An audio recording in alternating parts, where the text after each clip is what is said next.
Halo guys, balik lagi dalam channel gua. Guys, hari ini gua akan ngebahas kasus yang terungkap setelah 4 tahun lamanya. Kejadian ini pun terbongkar karena arwah dari korban selalu mendatangi pelaku hingga pelaku akhirnya tertangkap dan kasus pun terungkap. Bagaimana cerita yang sebenarnya terjadi pada kasus ini? Yuk kita simak videonya.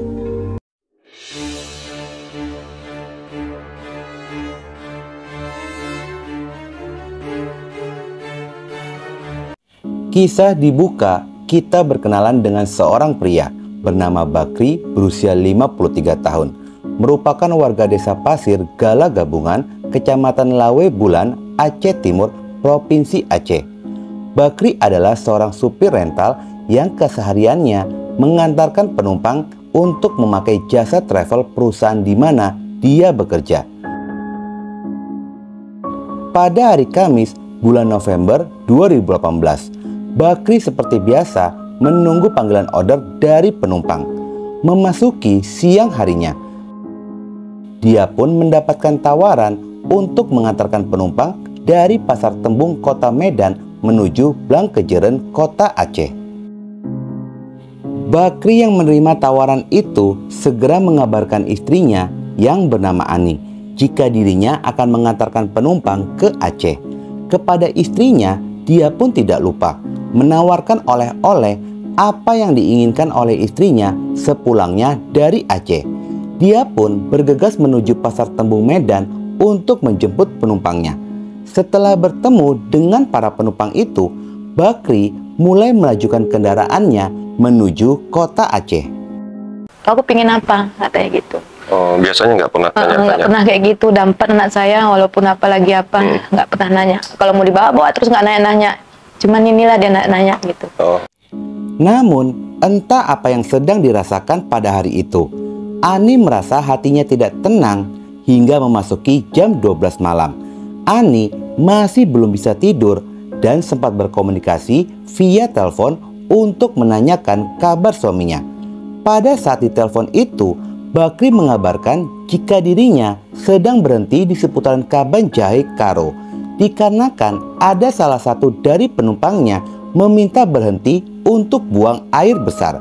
Setelah mendapatkan kabar dari suaminya, Ani pun merasa lebih tenang dan mengakhiri panggilan telepon itu segera beristirahat.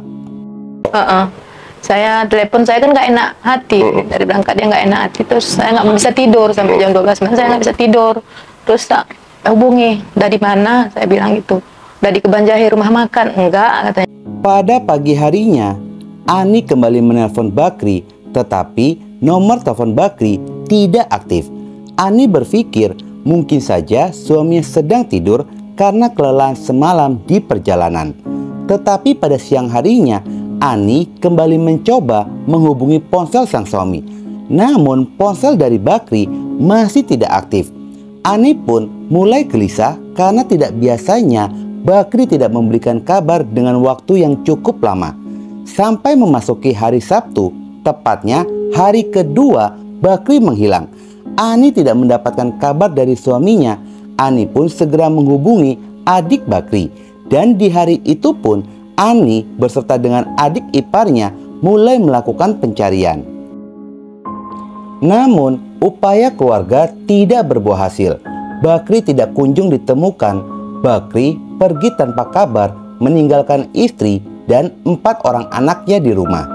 Akhirnya mereka pun memutuskan untuk melaporkan Bakri sebagai orang hilang ke Mapores Kutacana. Hari silih berganti hingga memasuki tahun keempat dari hilangnya Bakri. Pada sisi lainnya, pada tanggal 19 Mei 2022, di Dusun Parit Rimo, Desa Jatisari, Kecamatan Padang Tualang, Sumatera Utara. Di hari itu, ada seorang laki-laki dengan tergesa-gesa berjalan menuju rumah kepala dusun daerah tersebut.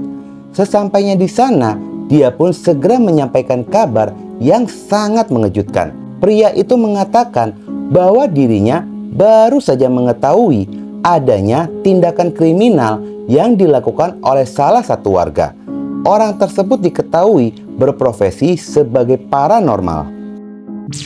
Pria itu mengatakan jika pasiennya telah menguburkan tubuh seseorang di pekarangan rumah demi menghilangkan jejak kejahatan.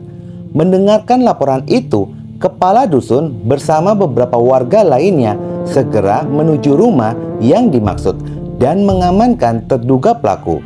Sekitar pada jam 18.00, warga pun sudah memenuhi rumah itu. Beberapa warga lainnya mulai melakukan penggalian pekarangan rumah yang diduga lokasi tubuh dikuburkan tersebut. Dan benar saja ditemukan adanya kerangka manusia terkubur di sana. Dari penemuan ini, akhirnya warga melaporkan kejadian itu ke Polsek Padang Tualang untuk ditindak lebih lanjut lagi. Anggota tubuh yang lain, ini kok pengakuan dia sendiri Pak. Itu korban dia dibakar. Korban dibakar. Sampai habis lah gitu. Berarti kepala habis sudah semua Pak. Habis ya. Kalau diperiksakan dia itu memang udah nggak ada sisa lagi di situ. Polisi segera datang dan menangkap pemilik rumah. Pelaku ini adalah Marwan Syahputra berusia 26 tahun. Ternyata kasus ini bukan hanya melibatkan Marwan saja, tetapi istri dari Marwan yang bernama Ariyanti berusia 26 tahun. Setelah menjalani proses interogasi, Marwan dan Ariyanti mengakui perbuatannya. Mereka mengaku telah melakukan perampokan sebuah mobil dan membunuh supir mobil tersebut. Yang lebih mengejutkan lagi, pelaku pembunuhan ini ternyata dilakukan oleh satu keluarga, yakni Marwan, Ariyanti istrinya, dan kedua orang tuanya yang bernama Wagimin dan Legina. Ketika penangkapan itu, hanya ada Marwan dan Ariyanti yang berada di rumah. Sementara Legina diketahui sudah meninggal dunia beberapa waktu yang lalu. Sedangkan Wagimin masih dalam pencarian pihak kepolisian. Mereka pun ditahan di Polsek Padang Tualang. Dan bukti penemuan tulang belulang itu segera dibawa ke Rumah Sakit Bayangkara Kota Medan untuk dilakukan proses identifikasi dan penyelidikan. Ternyata korban ini adalah Bakri yang sudah menghilang 4 tahun lamanya. Marwan mengaku dia dan keluarganya kerap didatangi arwah dari Bakri semenjak Marwan melakukan pembunuhan tersebut. Arwah dari Bakri selalu datang menghantui mereka untuk meminta pertanggungjawaban.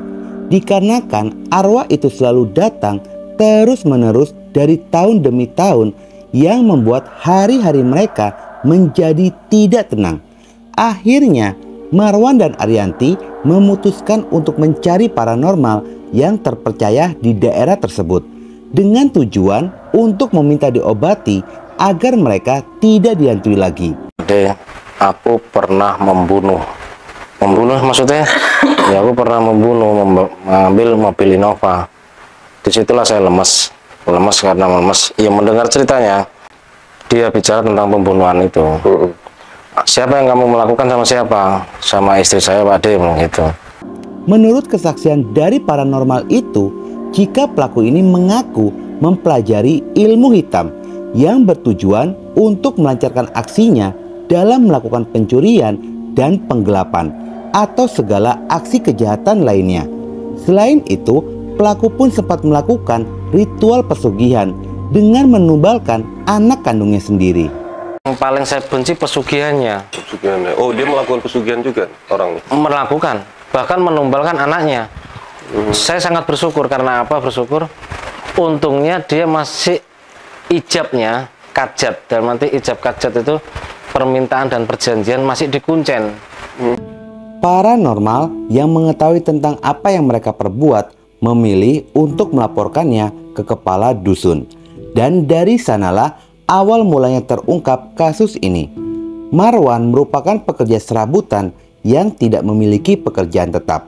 Perekonomian mereka pun tidak stabil. Akhirnya berpikir jahat yang merasuki seluruh anggota keluarga itu.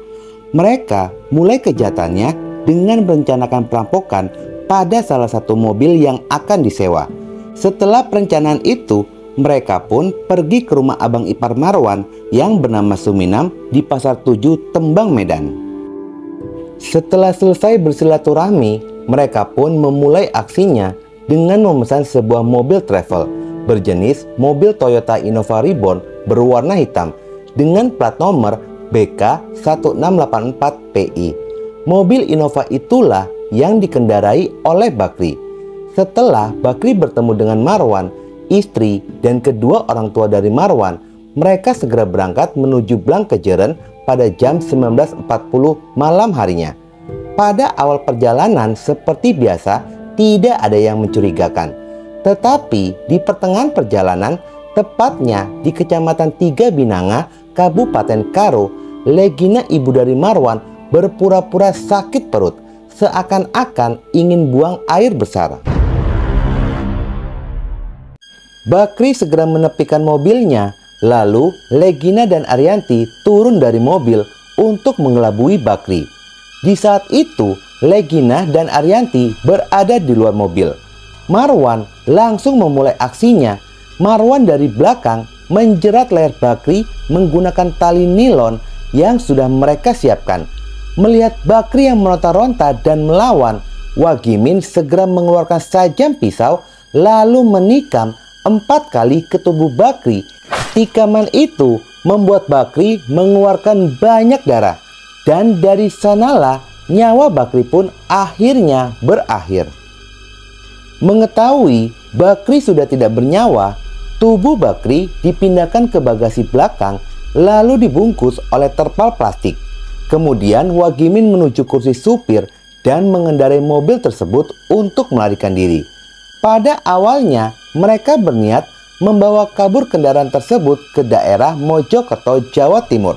Tetapi mereka berubah pikiran dan akhirnya kembali menuju rumah mereka di Padang Tualang. Sesampainya di rumah itu pada jam 03.30, Marwan dan Wagimin segera memindahkan tubuh Bakri ke dalam lubang setinggi 50 cm yang sebelumnya sudah mereka siapkan. Tubuh Bakri disiram menggunakan solar. Dengan tega mereka membakar tubuh Bakri. Setelah api mulai padam sekitar pada jam 05.30 pagi harinya, lubang tersebut ditutup kembali menggunakan tanah dan ranting-ranting kayu kering dan juga sampah yang ada di sekitaran untuk menyamarkan bekas pembakaran. Setelah mereka melakukan aksinya, tidak ada gelagat apapun yang mencurigakan dari keluarga itu. Mereka pun tampak menjalankan kegiatan sehari-hari seperti biasa. Mobil curian itu digunakan sehari-hari oleh keluarga pelaku. Namun, mereka ada kekhawatiran jika keberadaan mobil akan diketahui. Akhirnya, mereka kembali memutuskan untuk menjualnya ke daerah Jawa Timur. Tetapi, mobil Innova yang sedang mereka bawa lari itu adalah mobil yang masih berstatus kredit dan sudah dalam masa akan penarikan, karena tercatat sudah tidak melakukan pembayaran sejak mobil itu hilang bersama dengan hilangnya Bakri. Setelah para pelaku berada di Nganjuk, Jawa Timur, tanpa mereka sadari, keberadaan mobil diketahui oleh debt collector. Akhirnya mobil itu pun ditarik oleh leasing. Lalu mereka semua kembali ke Padang Tualang, sampai pada akhirnya kasus pun terungkap. Atas perbuatan mereka, kasus ini masuk ke dalam pembunuhan berencana disertai pencurian dan kekerasan yang mengakibatkan kematian. Tetapi mohon maaf, untuk hasil vonisnya gua nggak berhasil mendapatkan informasinya, dan termasuk Wagiman apakah sudah tertangkap atau belum tidak ada info. Semoga korban diampuni segala dosanya dan insya Allah jannah untuknya. Oke guys, sekian dulu video gua hari ini, dan jangan lupa ikuti terus video gua. Oke?